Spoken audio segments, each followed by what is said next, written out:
안녕하십니까. 안세계법인 대표 박인종 회사입니다. 오늘 제 529강은요. 증여세는 증여세와 증여자와 수증자별로 따로따로 각자 별도 신고하지만 상호세는 상호속 재산 전체 합산을 해서 단일 신고한다. 뭐 이런 뜻이죠. 예를 들어서 증여세의 경우 이제 이렇게 결혼한 조부모가 있고 외조부모가 있고 이렇게 했을 때 이제 동일인이 개념이 이 부부의 하나로 보는 것이에요. 그러니까 조부들마다 따로. 그래서 한 자녀한테 증여가 이렇게 할아버지 증여가 있고 부부 엄마 증여가 있고 다른 제3자 증여가 있을 때 이걸 다 따로따로 하는데 단지 직기존비소 공제만 이제 5천이냐 이렇게 공제를 금액을 한 번만 치는 거고 그 합산 단위는 다 따로다 이렇게 이제 볼 수 있어요. 오늘 이제 우리 안사 재경천을 4월 27일 제가 표지에다가 잘 이렇게 요약한 것이죠. 그래서 원전이 여기 있으니까 보시고 여기 뽑아놨으니까 한번 보시면 되겠습니다. 자, 자세히 설명하면 이제 이게 증여세 상호증여세법 보면 이렇게 동일인에 대해서 이렇게 신고한다 이렇게 써 있어요. 그게 동일인이 도대체 뭐냐? 그건 부부합산까지다. 그러면 직계존비소 공제가 한번 단일로 이 10년에 한 번씩 공제되는데 그거의 개념은 뭐냐? 공제만 그냥 직계존비속이라고 하면 할아버지도 직계고 외할아버지도 직계고 다 직계존비속 공제니까 한 번만 적용하는 것이지 각각의 증여 신고에 대한 동일인은 그 부모가 다르고 부모의 합계가 다르고 조부모가 다르고 외조부모가 다르기 때문에 다 따로따로 본다 그런 뜻이에요.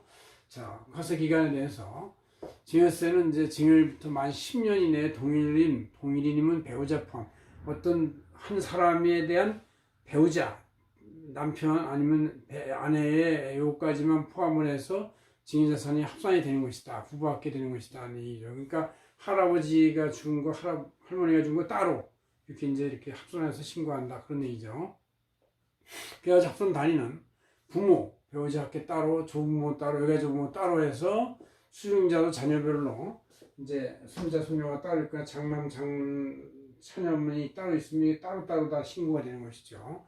따로 신고한다는 얘기예요. 그래서 공제금액은 이제 배우자는 10년 단위로 6억이고, 직계존비속 부모, 조부모는 이제 10년 단위로 성인이면 5천만 원, 미성년자는 2천만 원 이렇게 되는데, 이걸 한번 사례를 보면은, 실제 사례. 할아버지가 손자의 1.2억을 증여했다. 그럼 이제 1.2억에서 2천만 원 공제, 어린 손자, 10살짜리면 2천원 공제를 하면 1억이 되죠. 1억에 대해서 10%의 증여세율이 있고, 여기에다가 세대 생략 증여라고 이제 30% 할증가세가 있어요. 왜냐면 이제 이것은 할아버지한테서 자녀한테 갔다 자녀한테서 손자한테 가는 두 번의 증여를 하는 슈시에 하니까 그냥 30% 할증해서 내라 이렇게 돼서 저렇게 1,300만 원이 되는 것이죠.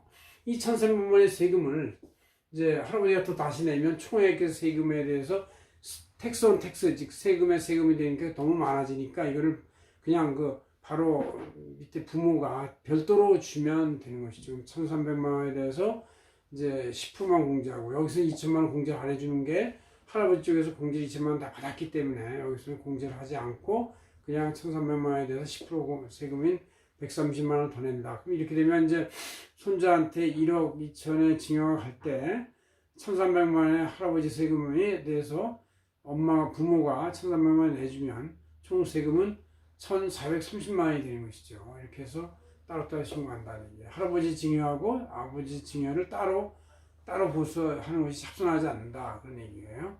자녀가 2명이면 물론 각자 신고하면 되는 것이다. 그런 얘기예요.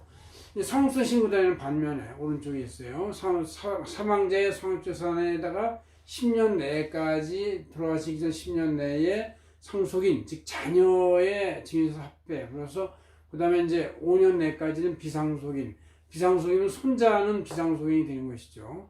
한 달이 건너는 거니까. 그래서 손자한테 준 거는 5년까지만 합산을 해서 총 상속재산을 보고 여기서 이제 상속인 공제 뭐 이런 거 다 하는 건데 상속인의 배우자 숫자나 실제 자녀 숫자나 배우자 관계없이 모든 상속재산을 하나로 봐서 과세한다.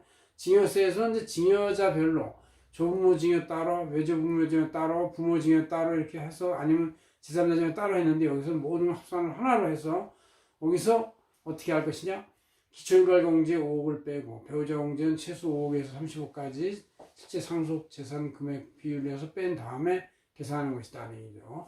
이걸 한번 계산 예를 보면, 예를 들어서 돌아가신 분이 현재 돌아가실 때 15억 원 정도의 재산이 있었고 7년 내에 자녀한테 5억 증여하고 7년 내에 손자한테 5억 증여, 3억 증여한 게 있으면 상속재산은 15억 플러스 자녀한테 증여한 거 10년 내니까 7년이니까 들어가고, 손자한테 증여한 거는 이제 5년 초과된 7년이니까 합산이 안 돼요. 그래서 15억 플러스 5억, 3억은 제외돼서 20억 원의 상속재산이 돼서 여기서 이제 공제금액을 기초일괄 공제 5억,